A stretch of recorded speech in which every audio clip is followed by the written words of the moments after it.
Hello everyone and welcome to another spooky special episode of the StudioMEcast. We have teamed up with the horror Sci-fi Pittsburgh 48-hour film project who are going to be having their screening on the 29th of October. Oh my goodness, look at my wrist. That is this Sunday. You've got to get your ticket in the description below or above. If this is Facebook, doesn't matter. You know how the world works. Anyway, we are doing this series talking to members from the teams that are going to be at the Best of and Awards Night screening this Sunday evening. And now we have Clout Testers, that's our team title. Their film is Reminiscence, and joining me in the studio is Jamie Chalmers, the director, and then we have Jeff Smee, team leader, actor, editor, etc. And we're just going to get into it. Gentlemen, thank you for joining me today. Thank you for having us. Thank you very much. Absolutely. So every film, let's say it one last time, everybody back home, has a lot of the same requirements. A line of dialogue. I learned this secret long ago. You have to have an adhesive bandage. You also need to have a skater named Sean or Shonda Taker. So, but the wild card is, of course, the genres, which the teams get at the beginning of 48 hours. So, what genres did you pull, and what did you go with?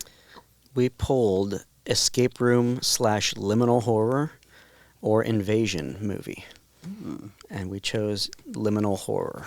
Fascinating. Excellent. So was that unanimous once you got that, like you all knew liminal, or was there some debate in the writing room? We debated for a long time. I feel like we spent the first hour just trying to figure out what liminal even meant. Yeah. And then we were like, We that still seems don't the even only know. possibility. I was going to say, can you explain for the people back home what liminal horror Well, is? it tends to be related to environments, and a lot of times people have different definitions of it, but a lot of it comes down to familiar environments in unfamiliar situations or circumstances or something like that. Yeah, I think the most famous version of liminal storytelling right now is the backroom stories that you'll see on YouTube a lot, where it's just endless office spaces. Yeah. So. Yep. Yeah, and then I feel like when we were pitching the ideas to each other, I kept bringing up Eternal Sunshine of the Spotless Mind, because there's a really good liminal moment, whenever his memories were being erased, that he's running down the street, and it just keeps turning into the exact same street. Such a weird movie. I love it. I love that movie. It's one of my Such a favorite great- movies. That's an excellent point, because I have seen your film, and I know exactly what you're talking about with some of the things that you do in this particular picture. So, Jeff, you look like you're about to say something. No, I wasn't. Well, we also, on my end, I kind of brought up, and I showed them some films from Maya Deren, an experimental filmmaker from way back in the 40s. Don't quote me on that. I feel bad not knowing right now. But she was a great experimental filmmaker, and we used some techniques that she used in her films on ours to kind of weird it up a little bit. Excellent. So, you eventually go with liminal horror. How long did the writing process take? Definitely a few hours. Yeah, a couple hours. Do you know when you got a script down? Well, I mean, it kind of changed a lot. I don't think we got the first version done until at least midnight. yep, something like that. And then Matt Schultz was on our team, but just for the writing aspect. So he just crushed a script after we spent hours just trying to figure out the beats of it. And then Jackie rewrote a scene, and then I went home and rewrote another scene, and then we just shot it the next day. So we've got a bunch of names flying around already. How many people are on this team? Technically 5 total. Technically. 4 on set, and Matt was helping with the writing on the writing day. Okay. So our cast and crew on the filming day, there's 3 of us that appear on camera, Wow. and 4 total on set. Very lean. Very lean. Oh, yes. I could be wrong. I think that's the smallest number of people on a team that's going to be at the screening this Sunday. I think To because I my think there was one knowledge, that had 6 people. Yeah. But, so don't quote me on Vesper? that. But What's that? I Oh, think Vesper. I think they had 6. yeah, yeah. I just talked with them as well. Oh wait, I mean all of these were shot in some abstract order, and it doesn't matter. Anyway, so yeah, but I just talked with them, and they had a 6-person team. You had a 5, so very, very cool. Even though many hands make light work, but with a very small number of people, you were able to get some really, really cool stuff with your film. Some of that also, actually, when did you get your first take? When did you start filming? I want to say it was around 11 a.m. Yeah. I feel like I Maybe- showed up at your place at like 10:30, Yep. and then kind of had to figure out things for around 11. Yeah. Yeah, Mhm. I was running around buying a skateboard and some fake blood and props and stuff, and I don't remember. It's all a blur. A lot of it is a blur, but I think we got our first shot around 11:30. All right. And Yeah. when did you wrap? 6:30 6 a.m. the next day. morning. Oh, I was like, PM? Yeah, that's great. Yeah. Not in class. We were 6 p.m. Sunday. No. Yeah, we were fighting the sun on the last shot. Like if we were like a half hour later, it would not have been dark outside, and the shot would not have worked. Hmm. Right. Right. So Well, so I understand that you shot part of your film in a familiar in a place. certain studio, In a certain studio. that we had chairs just like this. Wow. There was a table that looked like a marble table. We had some Mm. round lamps Yeah, in the the, lamp looks really familiar. Very nice. and we had like a very colorful poster picture in the background Oh. too, Hmm. that you might recognize. If you don't get Yeah. the joke, we filmed here. Oh, Yeah. Well, that's wonderful. I hope the studio served you well. It very much did. Very Yeah. good. Yeah, we were trying to figure out the lighting rig for a while, but I feel like we got something that we were happy with. Mhm. Fantastic. Well, I seem to remember it being the same when I came in the next day. So thanks for putting things back. Oh, we didn't move too much. Okay. Yeah. But, Yeah, yeah. Yeah, I appreciate it. So, all right. Well, fantastic. Now, when did you submit the film? I think our final upload that was the judged version of it was like 7:09 or something, just after 7 p.m. But you submitted an earlier version. We submitted a couple versions before, just to safety Mm-hmm. versions, but yeah, we got it. Even at that rate, we were 20 minutes early for the deadline, so we're pretty happy with that. Between the first submission you had and the final one, which we'll be seeing this Sunday at the Oaks Theater in Oakmont, get your tickets in the description. Between those two cuts, the first and the last, how much did the film change? Not super substantially. It was more technical things. We mixed the sound a little better, tweaked some of the music, added credits. The first cut had no credits in it. We just put up what we had before we even worked on the credits. More technical stuff. But the film basically stayed the same from first to Yeah, last. I feel like it was just more like tightening Yeah. than like changes. Fantastic. So, yeah, that's great. Well, going over the production, as director, Jamie, you working with your cast here, much of which is here right now. And had you ever directed? Well, Jeff, you don't act a whole lot, right?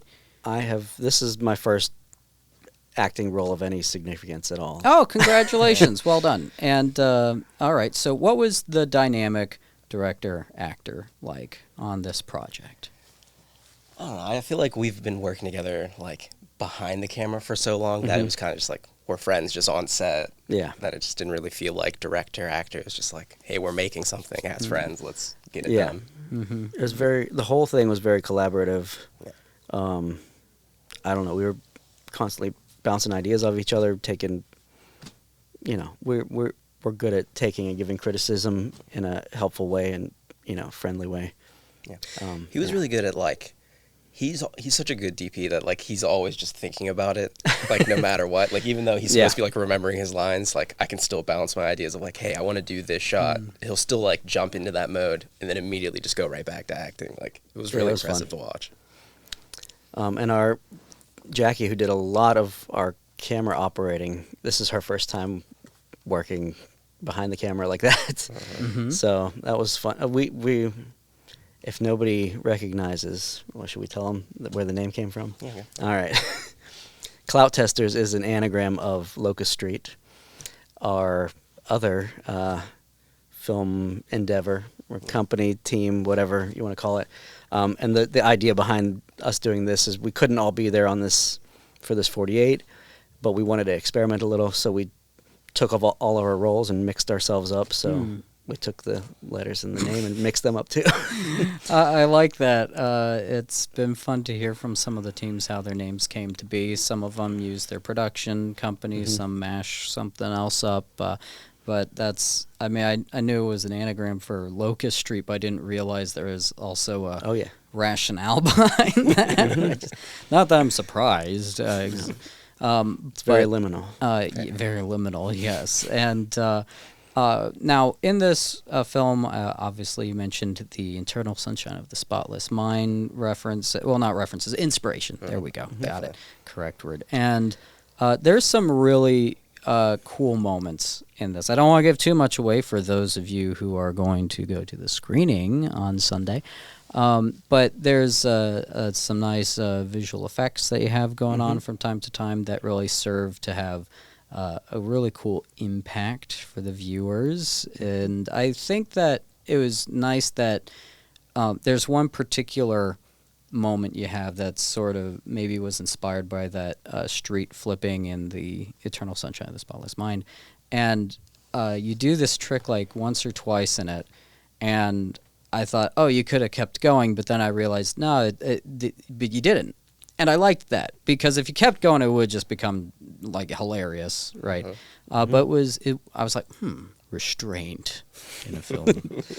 Fascinating, so I appreciated that quite a bit. It had a really cool tone that I think one of the things that really helps to make your film unique from a lot of the lineup that I've seen is I've talked about a bunch of films on this series that had really good sense of tone or mood to them. I really liked how the tone of your film built throughout it. Like it's starting in one place and ending in another completely different atmosphere.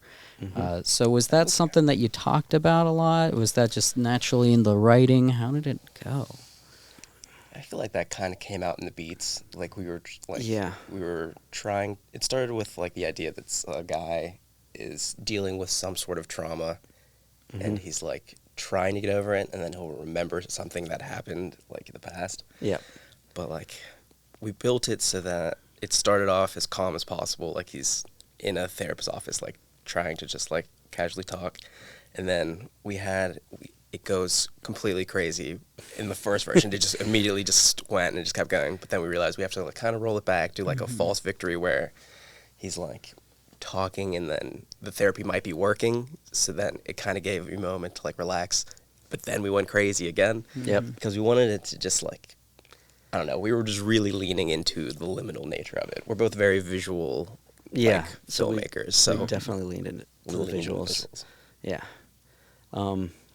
And I think it just naturally, I don't know, the environment on set and everything, it was very collaborative and very just natural flowing, and it just kind of went this way to some degree, aided by the story and the writing and the directing.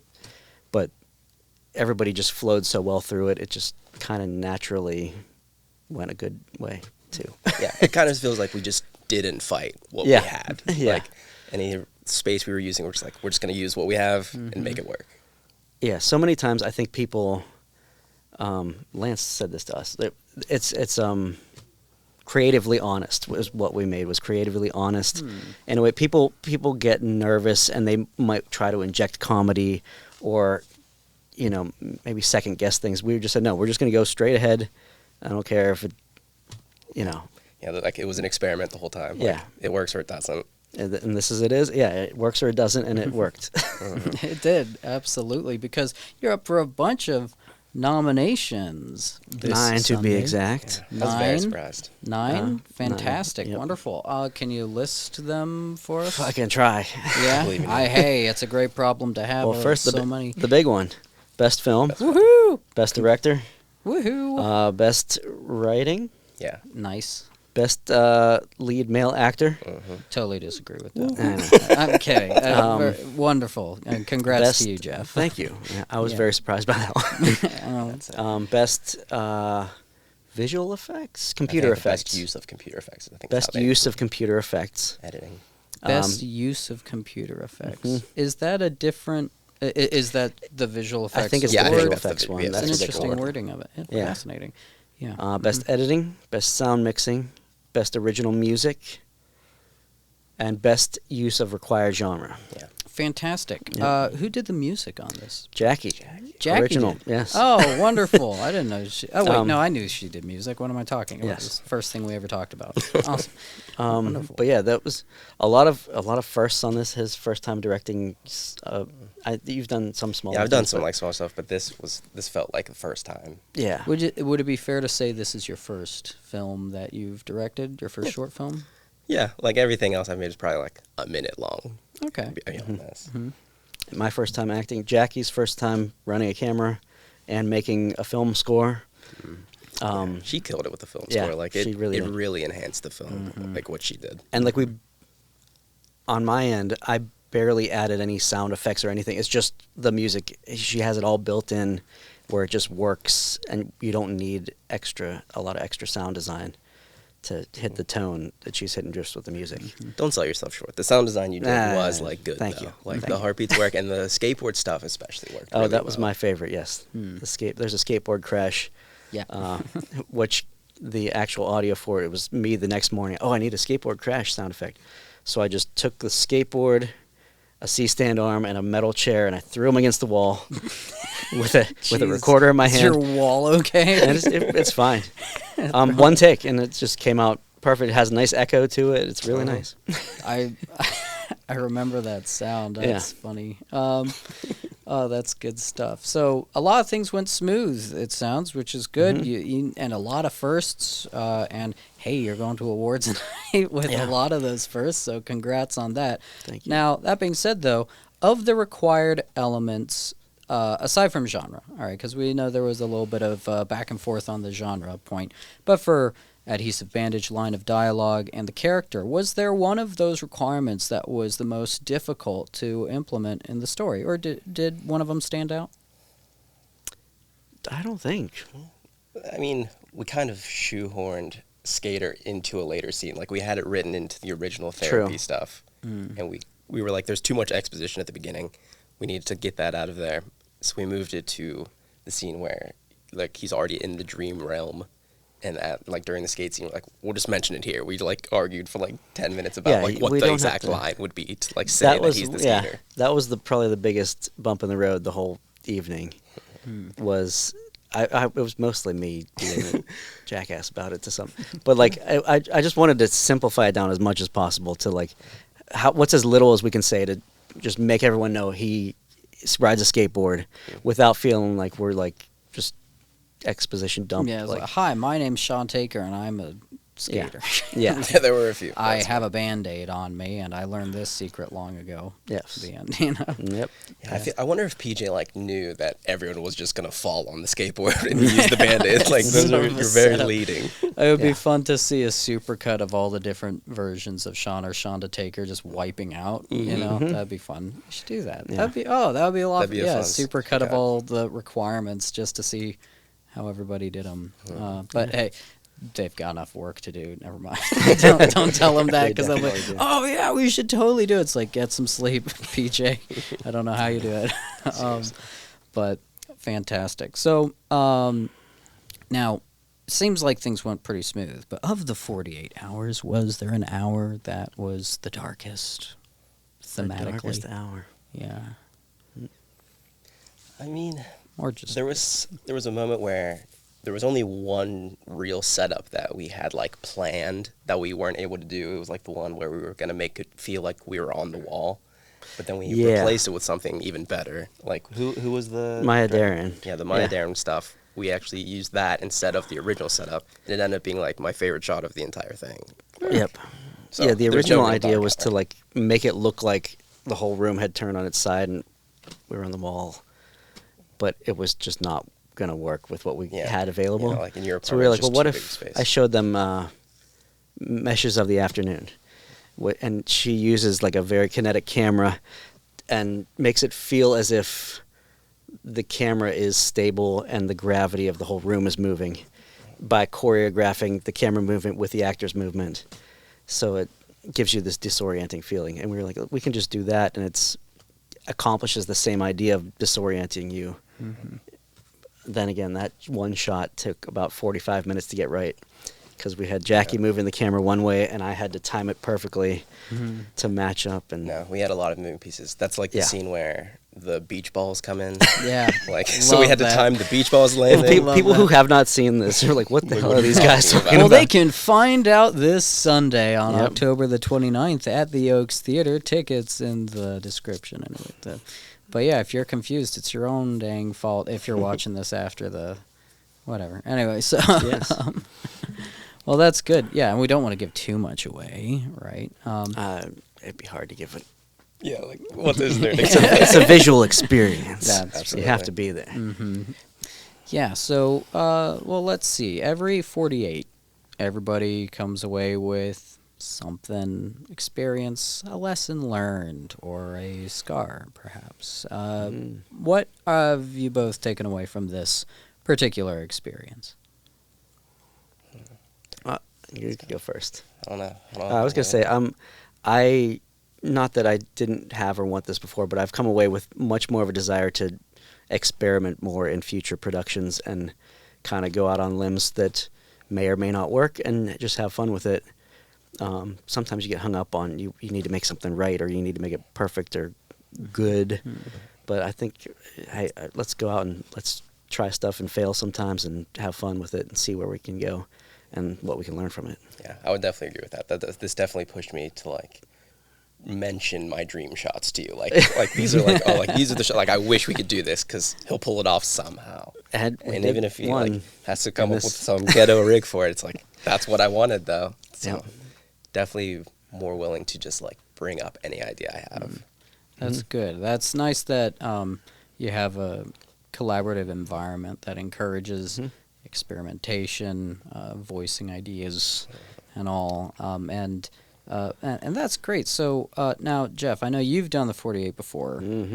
Jamie, is this your first? This was my first directing, but I've like worked on, like, as crew for 2 other in the past. This was my 3rd. And did you find the experience directing to be vastly different from what you've done before with it? Yeah, different stress level or anything? I definitely didn't feel stressed. Good, that's nice. We were all just having fun the whole day. And I feel like none of us would be sad if we made a movie that didn't work out. We it was like, We're just having fun. We had fun today. We experimented. But it ended up working out really well.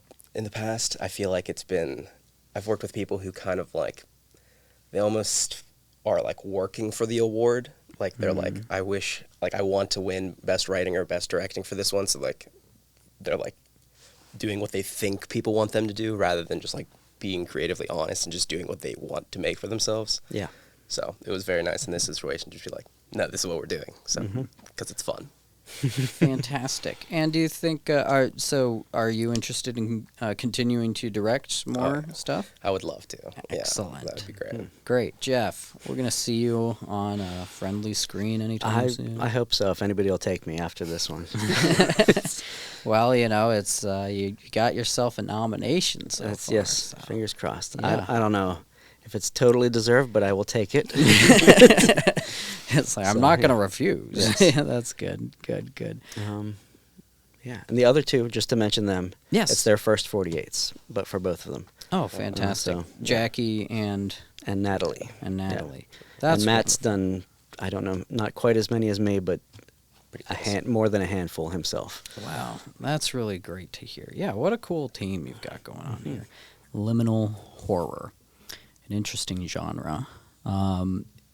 For the films that you like to watch, though, when you're not doing the 48, do they line up with the horror sci-fi genre, or do your tastes go towards other kinds of movies? This is a funny way of saying, what kind of movies do you guys like?